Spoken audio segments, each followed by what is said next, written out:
Hayley, what do you like about carpentry? I just like being able to build something and building it right. I also love watching it from start to finish. It's awesome to see it at the end. I get a great sense of accomplishment and achievement. It's great.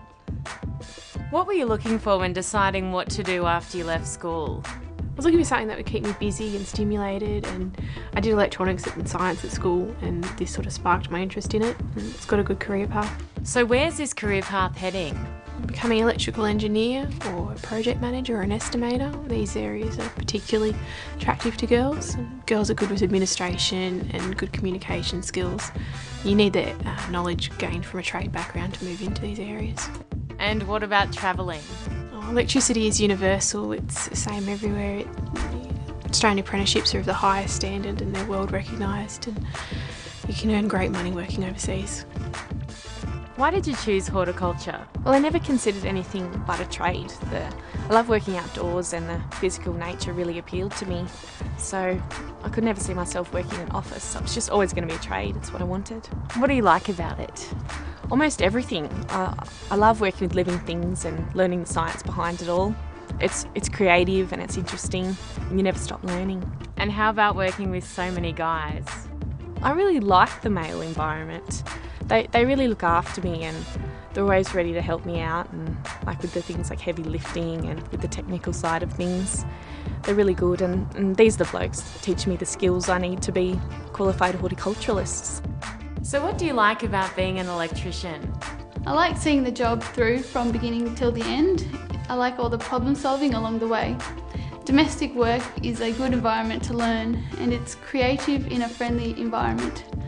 I like the fact that every day is different and that you don't know where the work will take you. And what about working with all that electricity? It's actually a safe industry if you follow the right procedures. The people who get electrocuted aren't electricians. Karen, why did you choose to become a carpenter? I chose to be a carpenter because I wanted to work outside and to do something manual, and I've always been interested in building and designing stuff since I was a kid. Where do you see your trade taking you? Carpentry is a solid base for an ongoing career in the building industry. There's many pathways that I could take, and that was a massive incentive to get the trade. Kathy, you're a qualified electrician and teacher. What made you choose a trade? I made a list of all the things I wanted in a job and things I didn't want, and an electrician just added up to what I wanted. What was on the list? I wanted something that took intelligence but wasn't overly academic. I wanted something practical. I'm good with my hands. I wanted something outdoors where you made a lot of money, something not too traditional.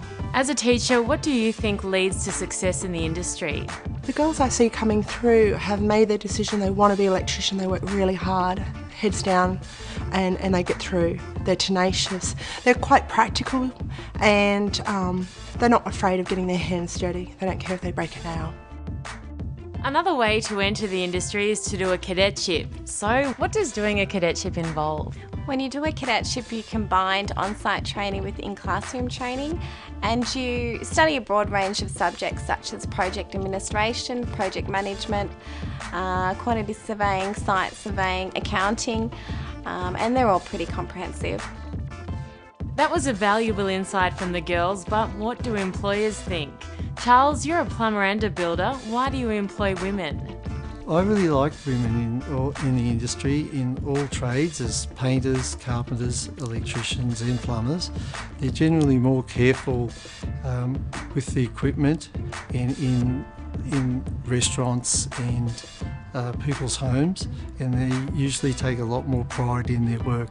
What are some of the great jobs for women in plumbing?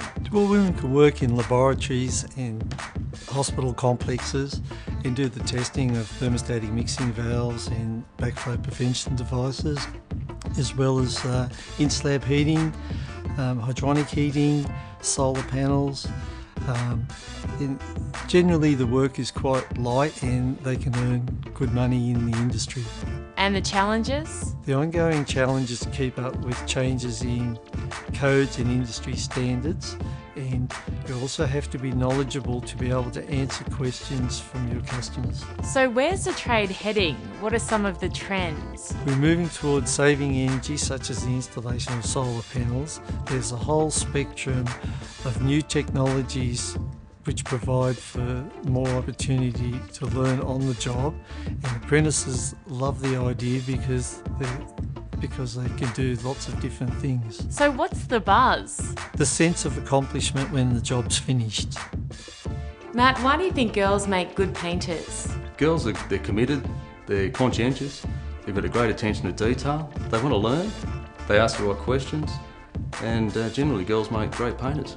From your experience, what attracts girls to painting? It's their creativity, the flair that's shown throughout the painting trade, and their ability or their goals. They can strive towards owning their own business one day, and just those opportunities that come along with it. Yeah. There's little doubt that a trade is a great basis for an ongoing career in the industry, as there are many opportunities to grow within each of these trades.